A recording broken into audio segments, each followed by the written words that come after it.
21वीं सदी के आगाज के साथ ही मालूमात तक रसाई की एक बेमिसाल वेबसाइट वजूद में आई, जिसे विकिपीडिया का नाम दिया गया। दुनिया में मालूमात का ये अपनी मिसाल आप ज़ख़ीरा है, लेकिन क्या आप जानते हैं कि विकिपीडिया का खालिक कौन है और इसने ये वेबसाइट क्यों बनाई?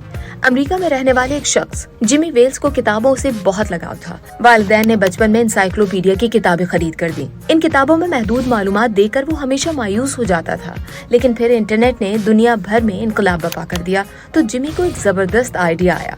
वो चाहता था कि दुनिया के हर शख्स को इल्म तक मुकम्मल रसाई हासिल हो, और वो भी बिल्कुल मुफ्त। लेकिन एक मसला ये था कि उस जमाने में इंटरनेट पर मौजूद एनसाइक्लोपीडिया के लिए सारिफिन को पैसे अदा करने पड़ते थे, जैसे एनसाइक्लोपीडिया ब्रिटानिका वगैरह। पहले पहल जिमी ने एक मंसूबा शुरू किया जिसे न्यूपीडिया कहा गया। ये एक ऑनलाइन एनसाइक्लोपीडिया था, लेकिन इसमें सिर्फ माहिरीन लिख सकते थे। प्रोफेसर्स, स्कॉलर्स के आर्टिकल शाया होने में महीनों लग जाते थे। यानी रफ्तार इतनी सुस्त थी कि इल्म को दुनिया भर तक पहुंचाने का ख्वाब अधूरा रह गया। फिर एक दिन जिमी वेल्स के साथ एक और नौजवान शामिल हुआ और उसका नाम था लैरी सेंगर। उसने तजवीज दी कि क्यों ना हम एक ऐसा प्लेटफॉर्म बनाएं जहां हर इंसान लिख सके, एडिट कर सके और उस प्लेटफॉर्म के जरिए अपनी मालूमात दूसरों तक पहुंचा सके। दोनों में इत्तेफाक हुआ तो उसे विकिपीडिया का नाम दिया गया। हवाईयन ज़बान के इस लफ्ज का मतलब है फौरी या जल्दी।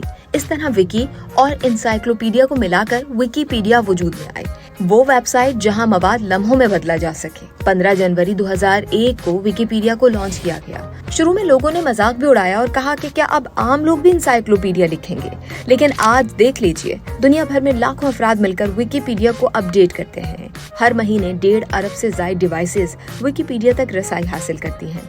इसी तरह 300 जुबानों में दुनिया भर की मालूमात पर मबनी 50 लाख से ज्यादा मज़ामीन लिखे गए। सबसे दिलचस्प बात यह है कि दुनिया की सबसे मकबूल तरीन वेबसाइट्स में से एक विकिपीडिया पर ये सब कुछ मुफ्त में मौजूद है, सबके लिए और हर जबान में। विकिपीडिया दुनिया में सबसे ज्यादा देखे जाने वाली 10 वेबसाइट्स में से एक है, लेकिन वाहिद वेबसाइट है जिसे एक नॉन प्रॉफिट इदारा चलाता है, क्योंकि ये मुनाफे के लिए चलाया जाने वाला इदारा नहीं है, इसीलिए इसके अखराजात आम लोग बर्दाश्त करते हैं। साल 2020 में तकरीबन 70 लाख लोगों ने विकिपीडिया को माली इमदाद दी थी।